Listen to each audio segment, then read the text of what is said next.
once again, it's the most wonderful time of the year. It's Christmas time. I know, it doesn't look like it. For me, not the most wonderful time, but I'm not supposed to think that. I'm supposed to just sit here as everyone else gets to enjoy and brag about their lives, and I'm supposed to sit here, right here, and drink a big fancy glass of shut up! Last year, we ended on the note that I had a family and would have a Merry Christmas. Then I sent the Phantom into the unknown with all those stones. My face was sure scarred up, but it healed just in time for summer. At the time, I had a girlfriend.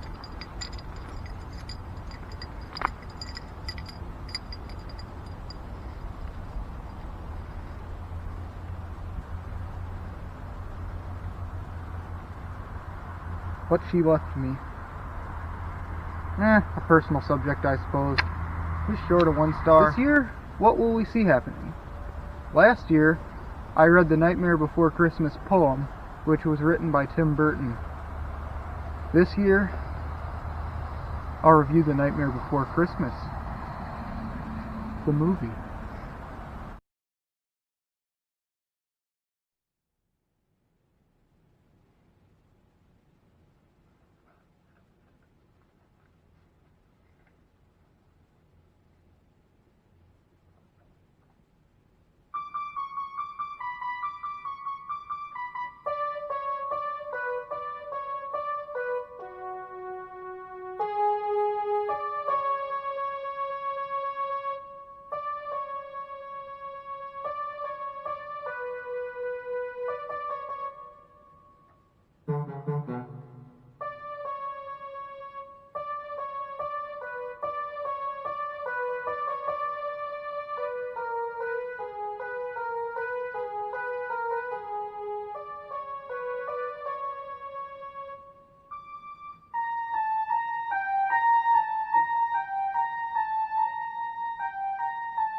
It has begun.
I love this movie.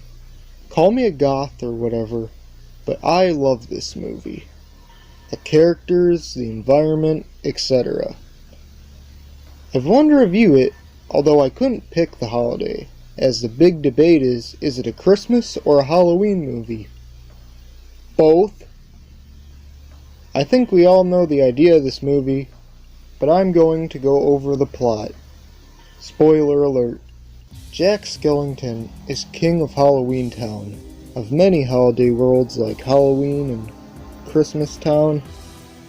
Everyone is in love with Jack, but he's bored to death of the Halloween holiday, to the point that he's depressed.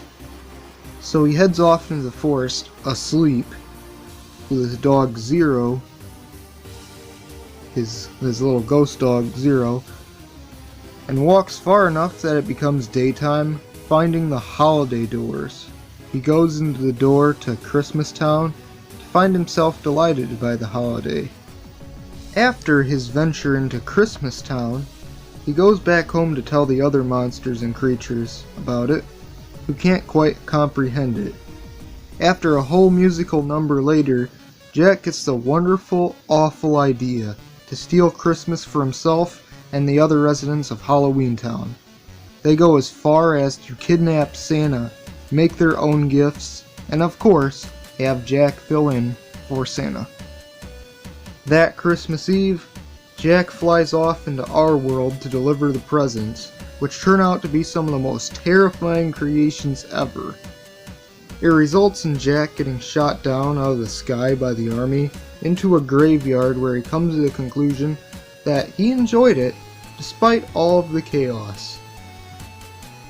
He heads back into Halloween Town to discover that Santa has been taken to Oogie Boogie's lair by his 3 trick-or-treating hench children, and Sally, the love interest, is also down there, as she tried to rescue Santa and failed.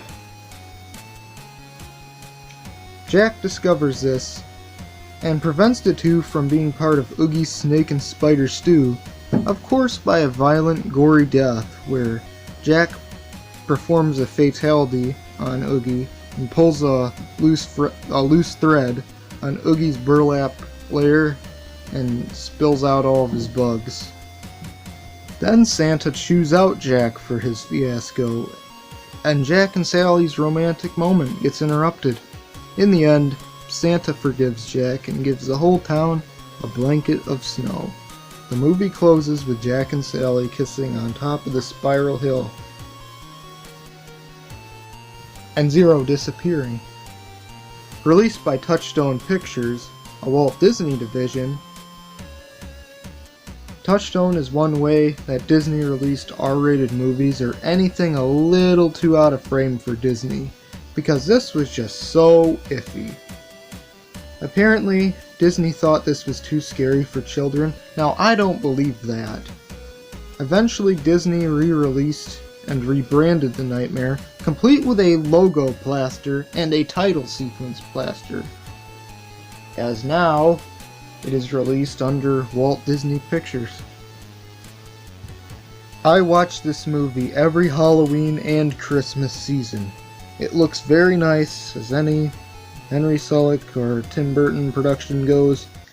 Jack is a very fun character through his lows and highs.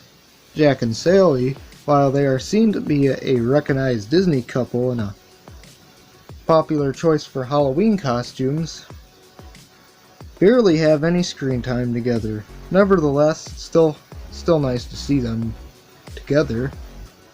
There are so many scenes in this movie that just crack me up. Like this one when Jack snaps this clipboard over his knee. I don't know why, but it just gets me. And during the Christmas Eve montage, when Jack is delivering all the presents, there's this one kid, it's like the first kid that he visits, actually. Like, he pulls a decapitated head out of his gift box and scares the crap out of both of his parents. It made me laugh so hard as a kid, and it still gets me. Oh boy. On the police officer's desk, anybody else notice how this criminal sketch looks like Beryl, one of the 3 little trick-or-treaters? So, Jack has 2 voice actors. His speaking voice is done by Chris Sarandon, who continues to reprise his role to this day. And you might have seen him in The Princess Bride. And speaking of The Princess Bride, I heard this story about how Andre the Giant let out a 16-second fart on set, which almost destroyed the whole set, apparently. Never mind. Otherwise, Danny Elfman provides the singing voice for Jack. A story I once heard was that Danny Elfman was set to do the role of Jack Skellington in full depth. He was going to do the speaking and singing voice. But they didn't quite like the end result, so they just had him do the singing voice, and then they hired Chris Sarandon for the speaking voice. And reportedly, he was so infuriated by this that he refused to score Tim Burton's next film, which was Ed Wood. And speaking of Danny Elfman, he of course also scored the movie's soundtrack, and it is wonderful, awesome, 100 out of 10. Other characters in Jack are also pretty memorable, even if they're only on screen for a second. Like the Wolfman, or the vampires, or the mayor, Oogie Boogie. Oogie is marketed as the main antagonist of the movie, and he doesn't even appear until the last third of the film. First interaction Jack has with him is he kills him. Oogie's still pretty cool though. His theme song is the greatest, even though in the film parts of the song were removed because they were either in a hurry or didn't want to even bother. In 2001, Disney conceived the idea for a sequel to The Nightmare Before Christmas, this time using computer animation rather than stop-motion animation. Tim Burton caught word of this and shut down the idea. Now last year, in 2019, it was rumored that Disney was either considering a sequel or another garbage live-action reboot. Either a sequel or leave it. This movie is fine the way it is. We honestly don't need either one, Disney. It's just fine. Not to say that I'd be against the idea of a sequel as a fan, as it's kind of already been done. There's kind of already a sequel and a prequel. They were both video games. The Pumpkin King on Game Boy Advance is a prequel, which I'm not so sure that I would consider canonical. And it tells the story of how Oogie and Jack met. Oogie's Revenge for the PS2, Xbox, and a cancelled GameCube game is the sequel, which I have played and own. Someday, we'll come back to it. The story basically goes that Oogie has been brought back to life, and Jack has to save all of the holidays before Oogie takes over. I thought it was passable, but it could have been so much better.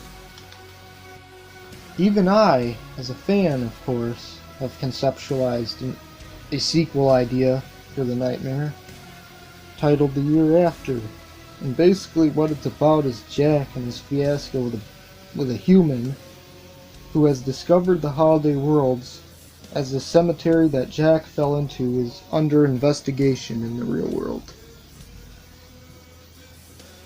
It's got some characters from the movie, and it's got some new characters I made for the story, and it's not even finished. Similar to that of a conceptualized Corpse Bride sequel I wrote about, where Victor dies and for some reason Emily's back. I have so much time on my hands, don't I? But morally, they were just for fun. Of course, I've written my own original stories. I tend to do that more often. The last thing we'll cover is how I envision Jack being a guest DLC character in Mortal Kombat 11. Basically, his whole reason for being in the game would be a similar reason to Oogie Boogie in Revenge, except it's Kronika. Jack's moveset would involve the Soul Robber from Oogie's Revenge, and one of his fatalities involves the Soul Robber. Of course, it's a decapitation move. And his friendship, of course, would be Christmas related. Now hey, let's not take this too seriously now. Overall, The Nightmare Before Christmas movie is great, the merch is everywhere, the games are mediocre, and has a whole world to explore around. My personal favorite Christmas movie. And Halloween movie.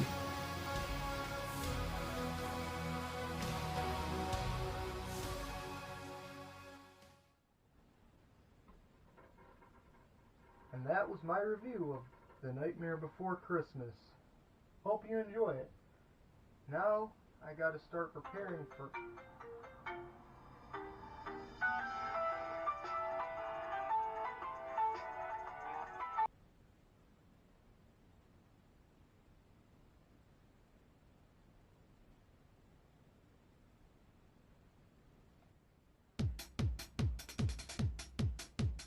I gotta get to business.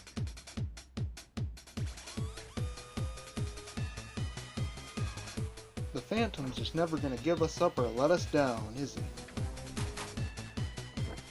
It was Ryan. Apparently the Phantom is challenging us again.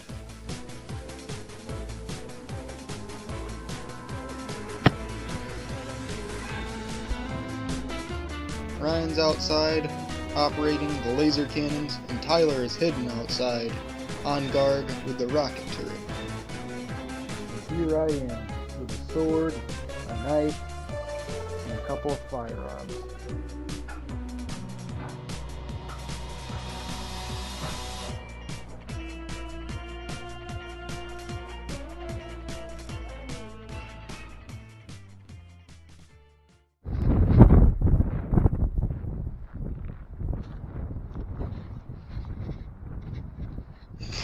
It's on. What are you waiting for? Get the hell out of here. Lays and Cringe Lords, we give you the Cringe Master of Darkness, the Phantom. Merry Christmas, you trash human beings. Werewolves only come out at night, so Alan Ryder will not be of our concern. With the police dog himself busy preparing for Jesus Day and smooching up his pretty little Kim, that gives me time to put Malbolge's orders in effect. Some of you remember the fateful masquerade occurred, and if you don't, today's your lucky day. This Christmas Eve, pre-Eve, I am going to go back. Back where? Back in time to 2018, because that was just such a great year. I am gonna finish what I started. I claim 6. Cheers to 6 more, and 6 more. To the point that I will have a bigger army and a stronger Malbolge. I will also get the upper hand on Banjo Bill. You know, the anthropomorphic whale. How could I pull off such an amazing, vengeful act? I have more than enough power to do it. Many abilities I have, you think I will explain? The lesser knowledge, the harder to win. In your case... Alright, done of blabbering. Now fetch him some souls. What does it look like I came here for? Souls you are going to get! You better get to it, Mr. Greatest of all time. Once he steps into this portal, we'll have lots more Hellspawn. Maybe Banjo Bill. Wonder what he'd contribute to us. You people should have seen when he first showed up upon our side of town. He was like, I am your master.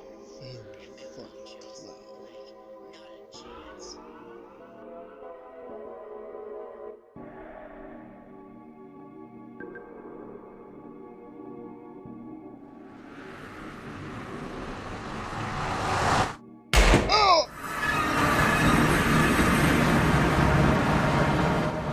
I don't think so.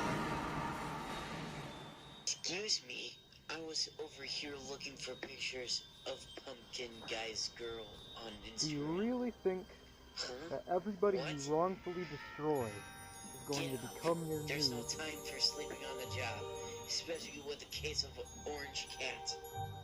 This guy's a better joke than Spawn. Bill, If you would think I'm just a big take old the thing. clown. I'll take the truck. Don't know me. Oh, okay then.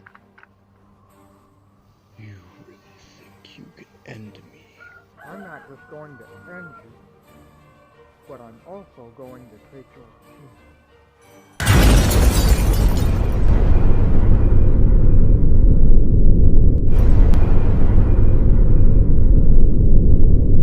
No! No! No!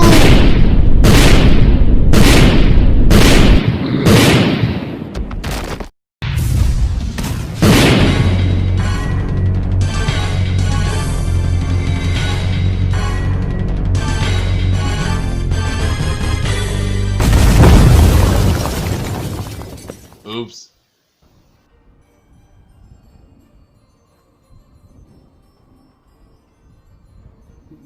Damn it. You won on easy. Let's go. We'll be back. Have a Merry Christmas for now.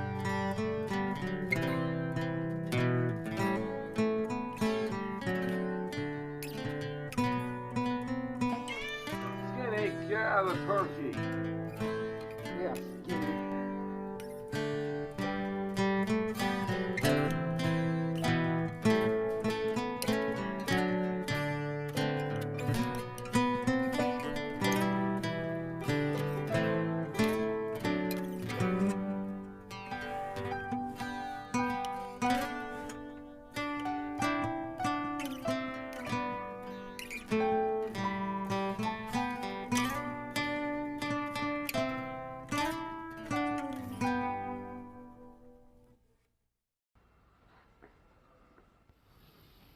I helped myself some hash browns and tater tots, but Skinny beat me to it.